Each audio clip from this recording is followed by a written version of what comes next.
I sold all your stuff. I'm going to the Keys with the money. What? Why did you do that? Just for childbirth. You overreacted by going back home for so long. It's a punishment for throwing away your responsibilities at home. You should be very sorry for what you did and behave from now on. My mother-in-law showed me the $100 bills she must have gotten from selling my personal belongings and smirked at me. After a difficult pregnancy, my baby was finally born. And yet, the moment I returned home, I'm greeted by her harassment. Do I have to live in this hostile environment for the rest of my life? Being bullied by mother-in-law while raising a child and doing housework. I absolutely cannot endure such a life. My body trembles with anger. An inexpressible emotion overcomes me. Then, things take a sudden turn. An unexpected outcome falls upon us. I am Lisa, 30 years old. I became a full-time housewife when I got married a year ago. I met my husband Sean about 6 years ago. We were colleagues, and at the same time, we were rivals. Both of us were extremely passionate about our work. We competed to take the initiative for the projects assigned to us by our superior. I refused to lose to him in any project or presentation. They must have had a positive effect. Before I knew it, we had gone from good rivals to good supporters. We were drawn to each other for the way we worked hard at our job. We got married after 2 years of dating. He requested something unexpected at the time of the registry. It may be wrong to ask this to someone who loves working, but I want you to be a full-time housewife. What? A housewife? You see, I'm not saying I don't want to. I'm just a little surprised. To be honest, I was shocked. It just sounded quite an outrageous request at the time. I found the job challenging more than I liked it. It wasn't like I didn't want to do the housework, so it depended on the reason. I didn't mind becoming a housewife, as he put it. Why do you ask me that? He became a little flustered. I'm really not good at housework. What? I think you would most likely end up taking care of the home by yourself. On top of it, if you have to work full-time, it'll be a lot of burden on you. Oh no, I'll be fine. If you really want to continue working, I'm okay with it. But honestly, I want you to be a housewife and take care of the house. Oh, babe. He was aware that it was a selfish request and spoke apologetically from beginning to end. I felt somewhat endeared to him. After thinking about it for a while, I decided to accept his wish. I resigned from my job upon marriage and devoted myself of taking care of the house. However, I regretted my choice right away. I never realized how painful it was to stay at home. It all started with a trivial matter. One day, a few days after I got married, the doorbell rang. I thought it was a courier, so I opened the front door without checking who it was. There stood my mother-in-law, Mary. Oh, hi, Mary. Hey, Lisa. My name is Lisa. All right, whatever. Let me inside. Wait! She forcefully came into the house after mistaking my name. She kicked off her shoes, sat down on a sofa, and made herself at home. Then she looked around the room and let out a deliberate sigh. When I went to the kitchen to make a drink for her, she yelled loudly at me. You stay home all day, but it seems that you can't even clean properly.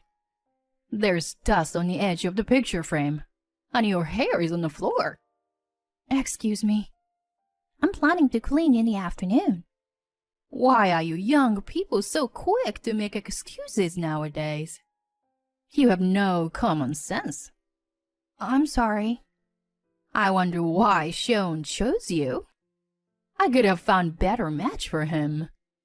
She suddenly showed up and immediately started throwing sarcasm at me. She was the mother of my beloved husband after all. Of course, I didn't want her to dislike me, but recognize me as a member of her family.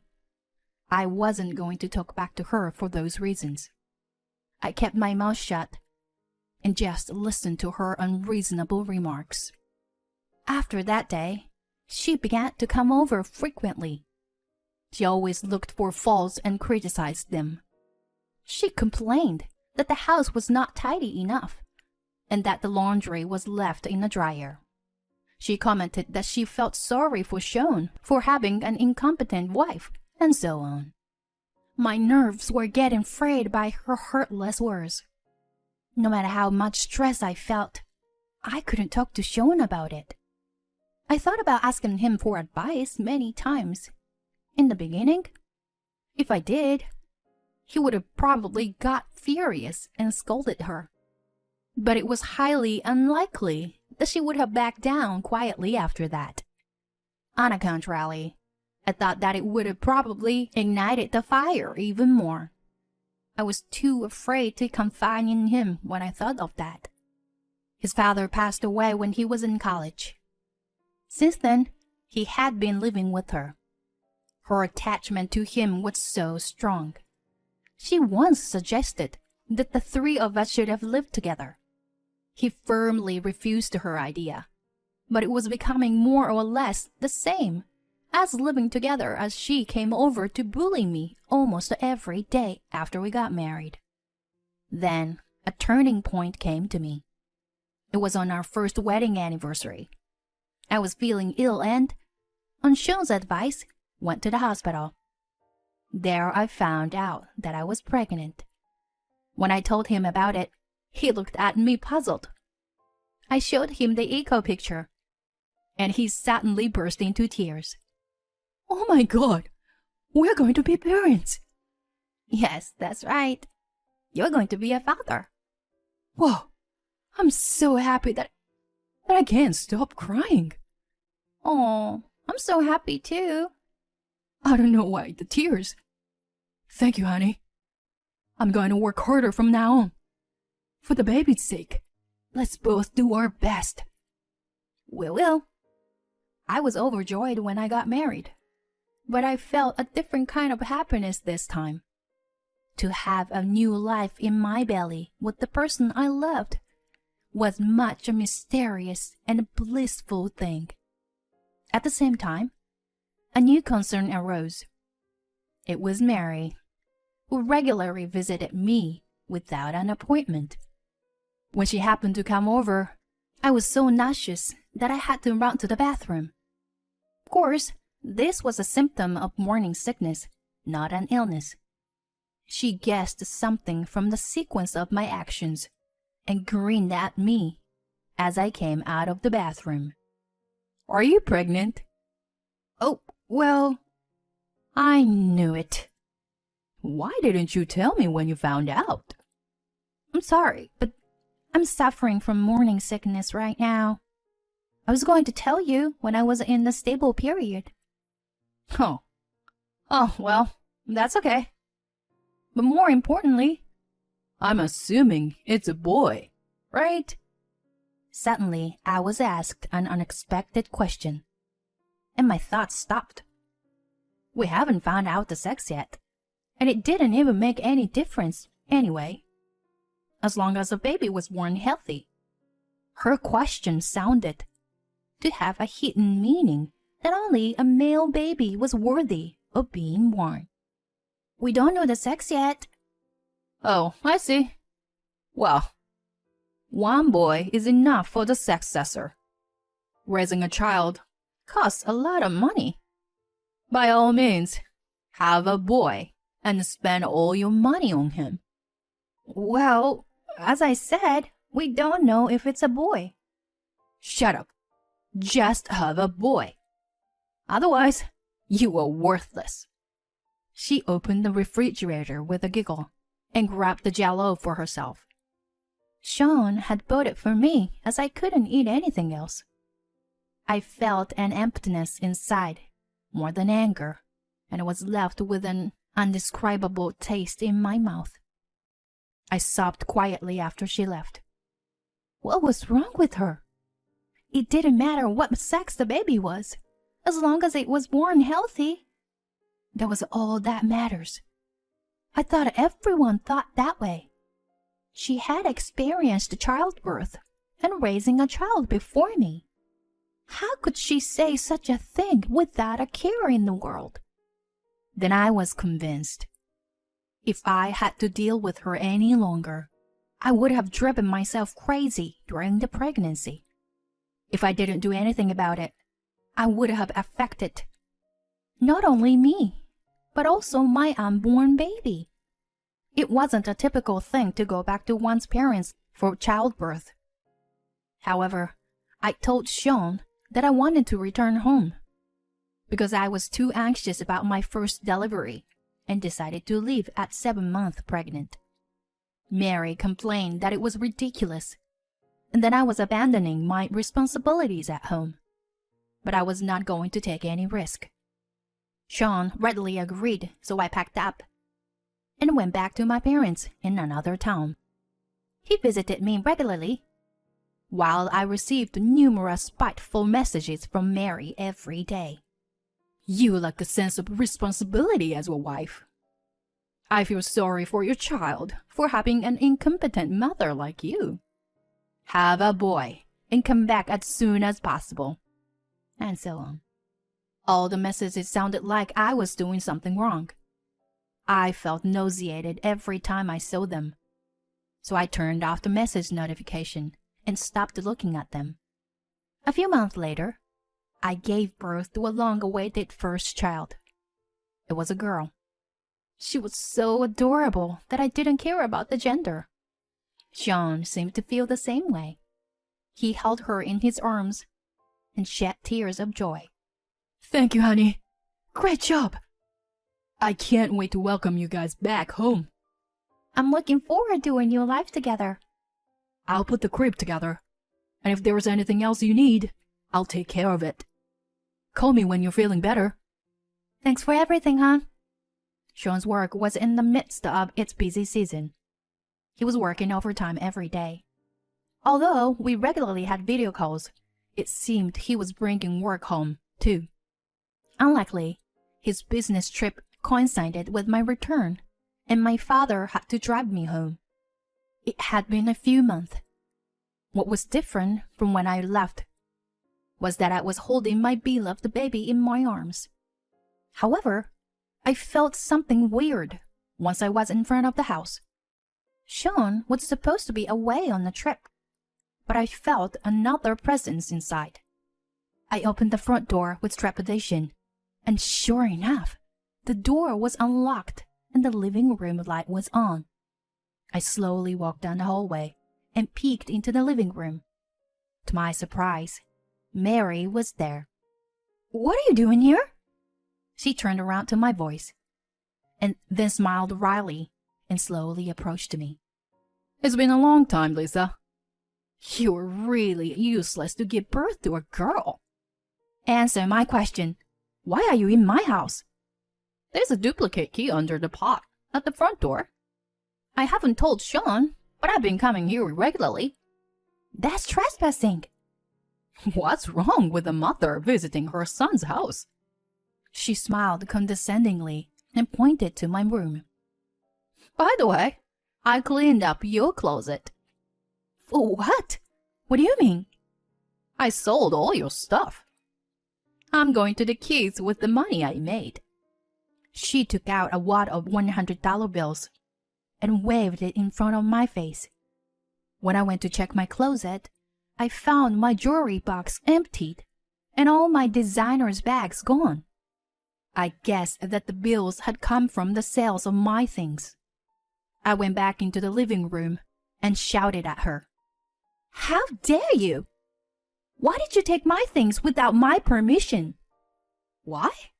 Of course, it's because I don't like you. You don't even work, but you have expensive stuff. That's why I sold them all. But how could you go to such length? Just for childbirth. You overreacted by going back home for so long. It's a punishment for throwing away your responsibilities at home. You should be very sorry for what you did and behave from now on." It was at the moment that my heart instantly shattered. What the hell? Why did I have to go through this hell? It was unforgivable. I didn't need to put up with her. My body trembled with anger, and the back of my throat flared up. My vision distorted, and her face, smiling fearlessly, crumbled. I was so enraged that I was about to scream my head off at her. At the moment, my daughter started crying, and I came back to myself. I could not stay there any longer. I opened the door to leave the living room with my daughter in my arms. Then I bumped into Sean, who had just returned home. He was full of anger. "Honey!" "What the hell is going on? What the hell were you saying?" His enraged voice startled not only me, but also Mary. She was probably more freaked out than surprised. Sweating profusely from her face, she rushed to his side. "Sean, when did you get back?" "Just a few minutes ago. When I opened the front door, I heard your loud voice. Did you break into her house and sold Lisa's personal things?" "No, it's not what you think. I was just teaching her a lesson to be a good wife. You understand that, don't you? She gave birth to a girl. You must be upset too." "What's wrong with the girl?" "Huh?" "She is still our baby, no matter what. Who the hell you think you are to tell us what's right and wrong?" "I am your mother." She raised her voice in grief, but the expression on his face didn't change. He continued to scold her relentlessly. "In addition to trespassing, you are guilty of embezzlement by selling someone's property without permission. What you did is a crime. I will never think of you as my mother again." "Listen, I'm doing this for you." "What's in it for me? I've never felt so much disgust for someone before. If you ever hurt Lisa again, I'll turn you to the police." "Oh no, wait, Sean!" "Shut up. Get the hell out of here." He grabbed her arm tightly and pulled her towards the front door. She desperately resisted. When her eyes caught mine, she tearfully pleaded with me. "Lisa, please help me. I didn't mean to hurt you. I just wanted to make you a good wife. I don't care if the baby is a boy or a girl anymore. Please tell him it's a misunderstanding." Even in such situation, it seemed that an apology was not an option for her. If only she would have apologized from the bottom of her heart, even just once, I would have thought about it. There was no way to save her at that point. I gave a death stare to the woman, who had conveniently begun to appeal to me. "You don't care if it's a girl or boy?" "I don't need you to tell me that." "An heir? What era do you think you live in? She was not born to be at your beck and call. I put up with your harassment for a long time, but I've had enough. I will never consider your family again. Don't even mention my name from now on. Even when we decide on the baby's name, we will never tell you. I won't even let you see her. I will not let someone like you, who enjoys stepping on people's hearts, touch her. Now, get out of here and stay the hell away from my family." As soon as I finished, Sean pushed her out the door and threw her back onto the street. She must have been in great shock. She was crying and apologizing for an hour in front of the house. Of course, we did not react at all. We have completely severed our relationship with her since then. We never let her see her daughter, and when she visits us at home, we never let her in. The only contact we made was to demand compensation for selling my things. when Sean confronted her with the idea of suing her if she didn't pay up. She readily agreed. As a result, her small savings are running out. Now, she can no longer live on her pension alone and works as a cleaner. I don't think I will have anything to do with her again, under any circumstances in the future. Sean must have been prepared for that and cut off the relationship with her. We, on the other hand, are now living happily with the three of us. Now that Mary is out of the picture, I realize how happy I am to be able to spend ordinary days. I'm sure that we will encounter various difficulties in the future. I hope to overcome them with my husband, and sometimes with my daughter as a family of three.